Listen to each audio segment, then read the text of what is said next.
우리는 우연히 사랑을 하고 어쩌다 결혼해 아이를 낳아 부모가 된다. 대다수가 준비 없이 혹은 준비가 부족한 상태로 부모가 된다. 더러 사랑과 결혼 그리고 출산까지는 계획적으로 하더라도 부모가 될 준비를 제대로 하는 이는 아주 드물다. 육아에 대한 체계적인 교육 한 번 받아보지 못한 채 마음의 준비도 없이 덜컥 부모가 된다. 그러다 보니 안 그래도 쉽지 않은 육아인데 성공적인 육아를 경험하기는 무척 힘들다. 누구나 다 하는 육아지만 절대 다수가 그렇다. 그만큼 육아는 고도의 인내심과 지구력, 문제 해결 능력과 창의력, 소통 능력과 판단력을 요구하는 복잡하고 종합적인 장기 프로젝트다.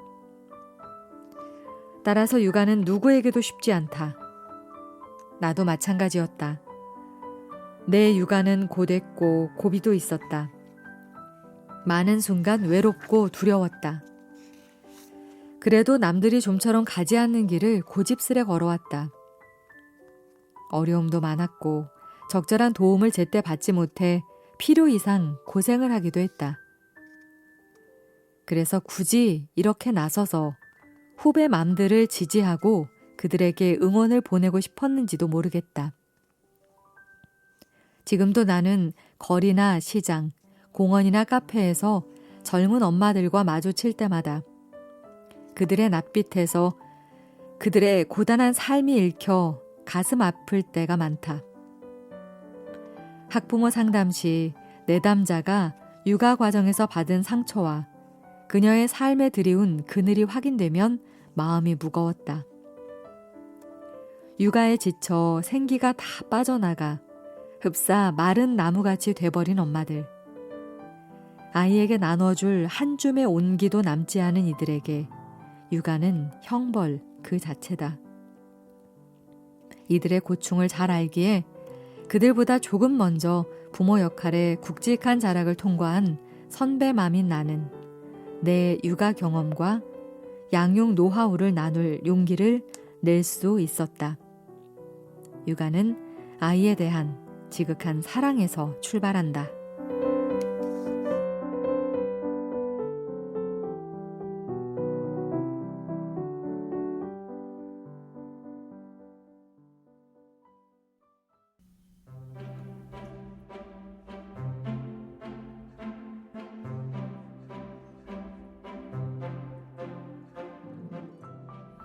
누구나 한 번쯤은 운동회 단골 메뉴로 등장하는 2인 삼각 경기를 해보았거나 지켜본 경험이 있을 것이다.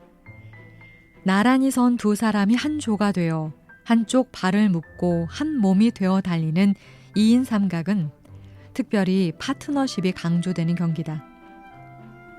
내가 코칭 육아를 2인 삼각에 곧잘 비유하는 이유도 바로 여기에 있다. 2인 삼각 경기를 잘 하려면 두 사람이 보폭을 잘 맞춰서 걷든 뛰든 해야 한다. 문제는 두 사람의 키나 체격 조건의 차이가 클 경우인데 코칭 육아에서 부모 자녀 파트너십도 마찬가지다. 자녀가 어릴수록 또한 학습 준비도가 낮을수록 협력해야 하는 부모 자녀 간의 능력 차가 클 수밖에 없다. 이런 경우에는 부모 쪽에서 자녀에게 보조를 맞추는 게 매우 중요하다. 부모가 자신의 기대와 조바심을 조절하지 못해 혼자 앞서 나가며 자기 욕심껏 아이를 끌어가려고 한다면 그 과정에서 아이는 물리적, 언어적, 감정적 폭력을 경험할 수 있다. 2인 삼각 경기에서 승부욕이 앞서 급하게 서두르다 옆 사람의 발을 밟아서는 안 되는 것과 같은 이치다. 2인 삼각 경기에서는 각자가 중심을 잘 잡아야 한다. 만약 어느 한쪽이 균형을 잃으면 경기 중에 넘어지는 사고가 발생한다. 코칭 육아의 파트너십에서도 힘의 균형, 힘의 안배가 중요하다. 부모와 자녀가 한 팀으로 육아 현장을 숨가쁘게 뛰고 있지만 팀 내에서의 역할 분담이 간과되어서는 안 된다. 누가 리드하고 누가 보조를 맞출 것인가. 변화무쌍한 육아 현장에서는 그때그때의 상황에 맞게 주도권을 나누어 갖는 지혜가 필요하다.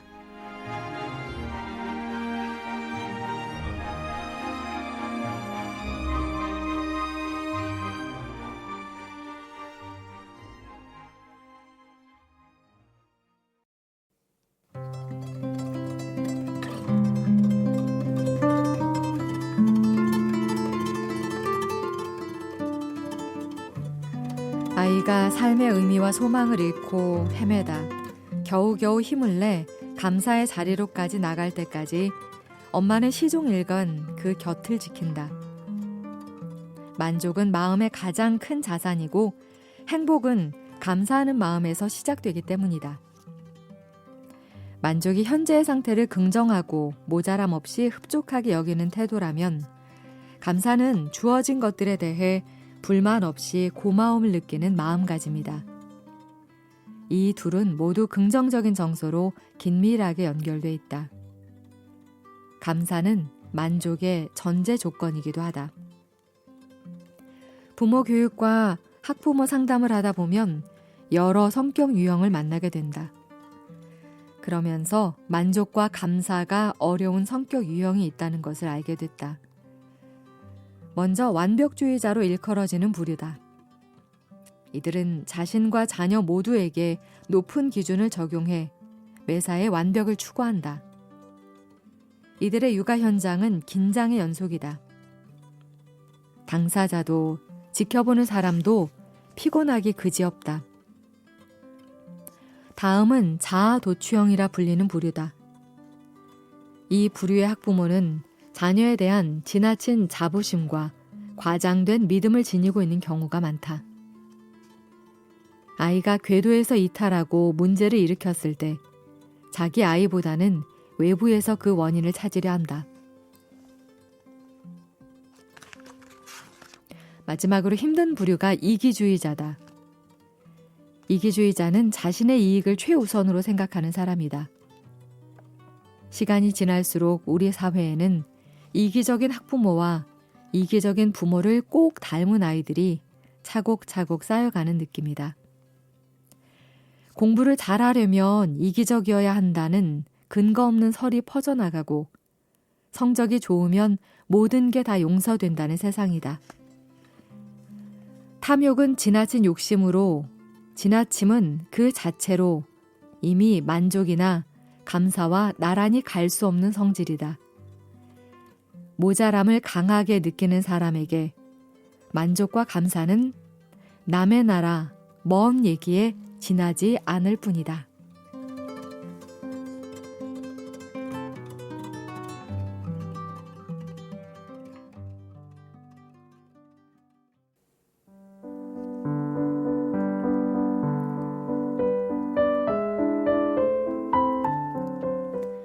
아이들은 언제 행복을 느낄까?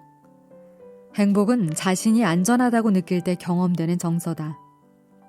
따라서 아이들이 행복해지려면 먼저 안전에 대한 믿음 속에서 안정감을 느낄 수 있어야 한다. 그런데 현실은 좀 다른 듯하다. 과거에 비해 요즘 아이들이 잘 먹고 잘 살게 된 것은 분명하다. 다행한 일이다.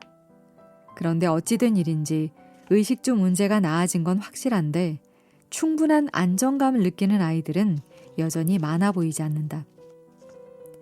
일반적으로 아이는 부모의 사랑, 관심, 지지, 보호를 충분히 받을 때, 즉 부모와의 따뜻한 접촉이 지속될 때 본인의 안전을 확인한다. 그리고 안정감은 부모와의 애착관계, 부모와 자녀 간의 친밀하고 안정적인 유대감에서 잘 형성된다. 부모와 맺는 최초의 애착관계는 출생 직후부터 형성되기 시작해서 인생의 전 과정에서 작동되는 정서적 유대관계로 아이의 일생 동안 다방면에 영향을 끼친다. 대단한 준비 끝에 엄마가 되는 사람이 과연 몇이나 될까? 모성애는 타고나는 것이라고는 하지만 꼭 그렇지만도 않은 것 같다. 개인일 수 없는 엄마와 독립적인 하나의 인격으로서의 인간 사이에서 엄마일 것인가, 인간일 것인가를 선택하는 일은 늘 복잡하고 어려운 문제다. 또한 엄마와 자녀 사이만큼 변수가 많은 함수 관계도 없는 듯하다. 우리 집 아이들도 한때는 내 껌딱지였다. 자발적 껌딱지라기보다 내가 두 아이 양육을 책임지다 보니 자연스레 그리 된 것이다. 아이가 엄마에게 집착하는 것은 이상한 일이 아니다. 그러나 집착이 불안이 되어서는 안 된다. 오히려 부모와의 건강한 애착 관계를 통해서 사회적 정서적 불안을 극복할 수 있어야 한다. 껌딱지가 자라서 속된 말로 마마보이 마마걸이 된다면 이를 건강한 애착 관계라고 볼 수 없다. 영유아 시절의 껌딱지는 부모와의 건강한 애착 관계를 통해 도전과 모험을 두려워하지 않는 독립적인 인격으로 성장할 수 있어야 한다.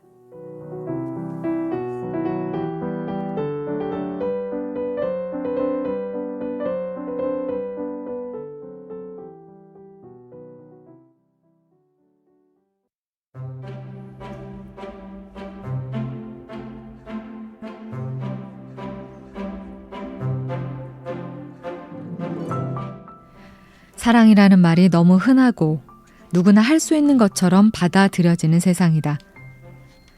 남 다 하는 결혼과 육아, 내가 못 해낼 리 없다는 자신감에서 시작했지만 결과는 사랑에는 무능하고 관계는 오리무중이다. 사랑에 대한 이해와 사랑의 방식에 많은 차이가 나기 때문이다. 사랑은 집착이나 소유가 아니다. 부모 자녀 간의 사랑도 예외는 아닌 것 같다. 사랑이 집착과 소유가 되는 순간 폭력이나 권력으로 작동할 수 있기 때문이다. 부모의 사랑이 다른 무엇도 아닌 진짜 사랑이 되려면 자녀의 성장과 발달을 돕는 사랑, 즉 돌봄과 책임, 배려와 존중, 용서와 화해가 제대로 작동되는 사랑이어야 한다. 이러한 사랑은 어떻게 가능할까? 정신분석학자이자 사회심리학자인 에리 브롬은 사랑을 하나의 기술로 규정했다. 에리 브롬은 그의 저서 사랑의 기술에서 부모의 지배욕과 소유욕, 나르시시즘이 자녀에 대한 사랑을 왜곡할 수 있다고 경고하고 있다. 경험적으로 보면 부모의 지배욕, 소유욕, 나르시시즘은 동시에 나타난다. 이들은 자녀를 자신의 소유로 착각하며 지배하고 통제하려고 든다. 또 자녀를 독립적 인격으로 존중하는 대신 자녀를 자신의 일부 혹은 분신으로 받아들여 과도한 간섭과 보호를 일삼는 등 자녀의 주체적 삶을 방해한다. 그 결과 지배욕과 소유욕이 강한 부모에게 길든 아이는 끊임없이 의존 대상을 찾아 기대려고 한다. 그뿐만 아니라 부모 외의 다른 사람과의 관계에서 어려움을 겪기 쉽고 자의식 발달에도 문제를 보이는 경우가 많다. 이들은 또 자녀가 자신의 기대에 미치지 못했을 때 노골적으로 실망감을 드러내는 등 과도한 비난과 질책을 퍼붓는다. 이런 부모를 둔 아이는 자존감이 낮을 수밖에 없다. 부모가 자녀를 자신의 소유물이나 자기의 확장 정도로 생각하는 한 그 사랑은 성공적일 수 없다. 자녀에 대한 소유욕과 지배욕으로 점철된 자녀와의 결속은 자녀가 성인이 된 이후까지 이어지다 결국 관계의 파탄을 맞는다. 반대로 소유나 지배가 아닌 사랑으로 자녀를 양육하는 부모는 자녀가 자립하여 독자적인 인격으로 성장할 수 있도록 돕는다. 자녀에 대한 사랑의 결과가 부모의 욕구 충족이나 자기 만족이 되어서는 안 되는 이유가 여기에 있다.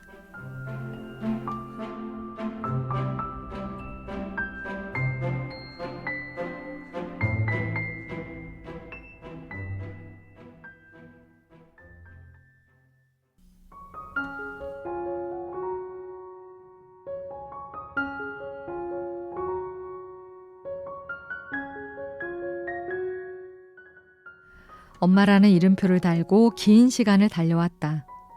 지금도 난 여전히 대학원생 아들과 대학생 딸아이의 엄마로 살아가는 중이다. 20년 넘게 부모로 살면서 또 학부모 교육과 학부모 상담을 해오면서 어렵지 않게 알게 된 사실이 하나 있다.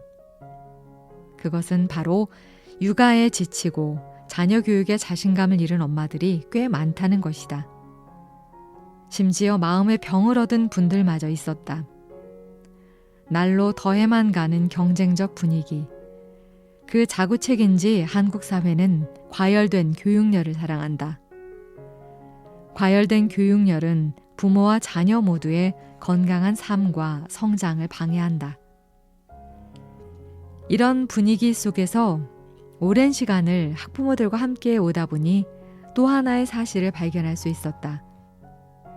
점점 더 많은 분들이 인내와 노력이 요구되는 부모됨의 길을 포기 혹은 간과하고 이보다는 쉬운 학부모의 길을 걷고 있다는 것이다. 부모와 학부모의 역할을 구분짓는 것 자체가 쉽지 않지만 어떤 마음가짐과 태도로 자녀 양육에 임하느냐에 따라 둘 사이에는 분명한 차이가 있다. 내 피와 살 속에서 생겨나고 자라난 저 애는 어쩌면 나로부터 가장 먼 사람일지도 모른다. 나로선 결코 알 수 없는 사람일지도 모른다. 김혜진 작가의 소설 속 딸에 대하여 소설 속 엄마의 솔직한 고백처럼 부모가 된다는 것은 어쩌면 외계인을 품어야 하는 것과 다를 바 없는 난공불락의 과정일 수도 있다. 어렵지만 가치가 있다. 일단 부모의 사랑으로 무장했다면 세상 누구도 어떤 가치도 우리의 수고를 쓸모없게 만들거나 우리를 거짓 논리로 비난하게 두지 말자. 분명 수고 그 이상의 방황은 있겠지만 갈등과 시행착오에 굴하지 않고 나아간다면 확신컨대 시행착오는 있어도 우리에게 실패는 없다. 자, 이제 나 자신과 이 땅의 모든 엄마 아빠에게 마지막 질문을 던질 시간이다. 당신은 부모입니까? 학부모입니까?